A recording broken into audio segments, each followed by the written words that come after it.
Hi mga kamoys, nagawa ako ng caramelized almond um,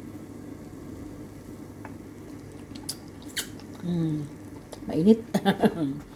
Di ano ko mga kamoys, yung red sugar, brown sugar, yung central sugar sa atin, gi caramelize ko, gi ano ba, giinit lang, gi malakas na fire. Malakas na fire mga kamoys, mga ano yun, um, 250 grams brown sugar ang nalagay ko dito sa isang kilo mga kamoys. Pwede din at 300 gram kung gusto niyo kung matamis, pero hindi ko gusto matamis mga kamoys. Kunti lang na ano, sugar. At saka no? Wala na. Okay. At saka ito na mga kamoys. Until maluto siya, ukay-ukayin ko lang. Sa maniya, maukman palagi. So, tingnan nyo mga kamoys.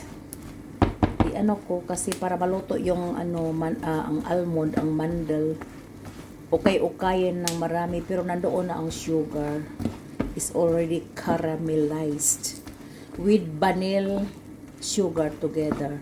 Isang pack sa sugar, vanilla sugar, 250 grams brown sugar ang nilagay ko dito.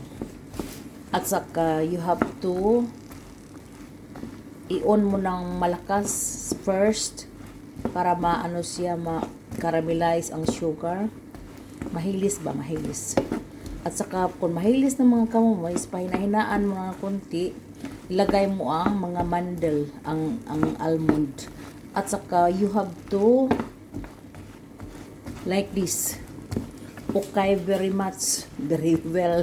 Okay very well mga kamoys, kasi pag ano, ang fire not so very hot, hindi siya ma-melt mga kamoys. Kailangan unang-una is i-melt mo ang sugar. Pagkatapos ilunod ang almond. Almond, wala 'yun sa atin mga kamoys, dito lang sa Europe ang almond. Sa atin maniman, peanuts, no? Ito ang peanuts sa Europe. Peanuts, marami dito, hazelnuts, almond, walnuts, mga maraming klase sa mga ano, mga nuts dito mga kamoys, pero wala 'yun sa atin, dito lang sa Europe. Ang walnuts, malaki 'yun, parang brenting nan sa ilalim ang ano niya, ang laman, pero is good for the brain. Ang almond din at saka yung hazelnuts is good for the brain. Ang mga tao dito, mostly, yung kakain ng mga nuts, ito ang kainan. Ang peanuts din ang pinaka-easy kasi ano lang ba, nandoon na sa ano, ready to eat na mga kamoys. Ang iba doon sa lata. May ano din, may balatan din. Sa akin naman, magbili ako ng peanuts na yung walang balat mga kamoys. Isain ko ng 1 hour, lagyan ng a little bit salt, or 1.5 hour. Yung mani ba na binalatan na pulang-pula, yung mga presko pang mani, iano ko yun, isain ko yun mga kamoys. Grabe, parang nilagang mani sa atin, o dinungag na mani, pero wala nang balat-balat. Kainin mo lang diretso. Kaya sarap mga kamoys. Palagi ako niyan na magluto. Grabe. Gusto kong ano lang, pamahaw pa ni udto pa ni hapon. Ikainin ko yun. Tingnan mo kamoys, ano na yun? Okay na yun. At saka ilagay ko dito sa para hindi siya ano mga kamoys, kasi mainit pa siya. Ilagay ko dito sa may scattered ko siya, kasi dumidikit yun siya mga kamoys. Pag hindi mo pag dito lang, didikit yun siya palagi. So ilagay mo dito sa, mga tanggal mga kamoys, dito sa labas. Nandito sa labas ang iba. At saka yung sugar mga kamoys, tingnan nyo. Itim na itim na. Kasi caramelized na yun. Very well caramelized, mga kamoys. Grabe. At saka, yung fire, pahinaan ko na. Instead of 12, naging 10 na. At ngayon, grabe kainit. Nahulog ba ang ang almond?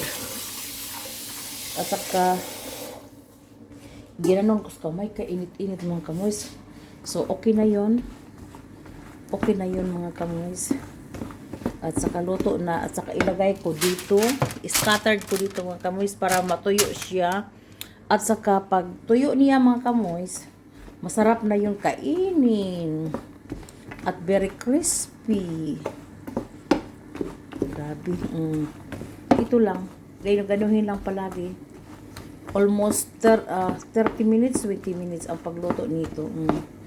Anak kong babae, yung ikalawang anak ko, ay kay galing magluto niya palagi. Sa every Christmas, silang dalawa sa anak kong dalawang babae, magluto sila palagi for gift.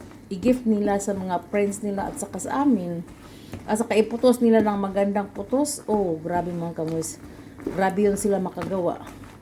Mga siguro, katulad nito, mga 3 ganito, gawin nila. Kasi yung mga sa boyfriend nila, mga ina, bigyan din nila. So, like that mga kamoys. Okay na mga kamoys. Thank you for watching. Have a blessed Wednesday po.